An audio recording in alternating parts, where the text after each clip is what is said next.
আসসালামু আলাইকুম দর্শক, কেমন আছেন আপনারা? আশা করি অবশ্যই ভালো আছেন। তো আজকে আমরা একটা কাজ আসছিলাম, এটা হচ্ছে মালয়েশিয়ার খেডা, যেখানে হচ্ছে আলস্তা। এখানে প্রচুর ফসল উৎপাদিত হয় এখানে মালয়েশিয়াতে। এই জায়গাটা বিখ্যাত হচ্ছে আপনার ফসলের জন্য, বুঝছেন? দেখছেন কত একবারে নিখুঁত, একবারে সমতল ভূমিতে এরা করছে, ফসল ফলাইছে। দেখছেন এই ফসলের একটু পরে দেখছেন মাথা উঁচা দিয়ে উঠছে একটা ওই যে পাহাড়টার জন্য আরো সুন্দর লাগছে।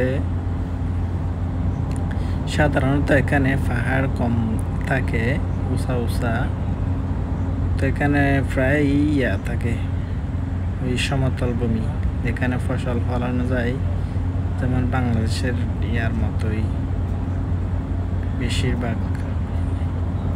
তো দেখতেছেন আমরা আস্তে আস্তে অগ্রসর হচ্ছি কুয়ালালামপুরের দিকে, কিন্তু আমাদের কুয়ালালামপুর যাইতে আরো অনেক দূর বাকি। তো যাওয়ার সময় এই ভিউটা দেখে আমার নজর কাড়ে, এই জন্য আমি ভিডিওটা করে নিচ্ছি আপনাদের জন্য, যেন আপনারা দেখতে পারেন মালয়েশিয়াতে কত সুন্দর ফসল হয়। একটু পরে আবার দেখতে পাইবেন যে এখানে একটা পাহাড় আছে, পাহাড়টা দেখছেন ওই যে একবারে সাদা হইয়া রয়েছে, ওইটা হচ্ছে আপনার পাথর, সবগুলো পাথর এখানে এই পাহাড়টার মধ্যে, বুঝছেন? এই রাস্তাটা পাহাড় কেটে করা হয়েছে, এই জন্য দেখছেন কত সুন্দর থাক। মালয়েশিয়াতে প্রায় রাস্তা এভাবে করা হয় পাহাড় কেটে। আবার অপর পাশে দেখছেন বিল আর বিল ধানের। মনে করেন শৈশবে ফিরে আসছি, ছোটবেলা যখন এরকম ফসলের মাঠে দেখতাম অনেক খুশি লাগতো। ইদানিং আমাদের দেশে এলাকায় এগুলো দেখা যায় না সচরাচর।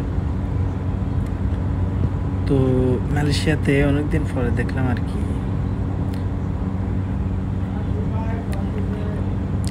মালয়েশিয়ার রাস্তাগুলো অনেক সুন্দর, সেটা কোনো সন্দেহ নেই। অবশ্যই আপনারা জানেন মালয়েশিয়ার রাস্তা অনেক সুন্দর, একবারে নখের মতোই। আপনারা কোনো কিছু রাস্তার মধ্যে পড়ে গেলে আবার ওখান থেকে নিয়ে খেতে পারবেন, ওই রকমই পরিষ্কার থাকে।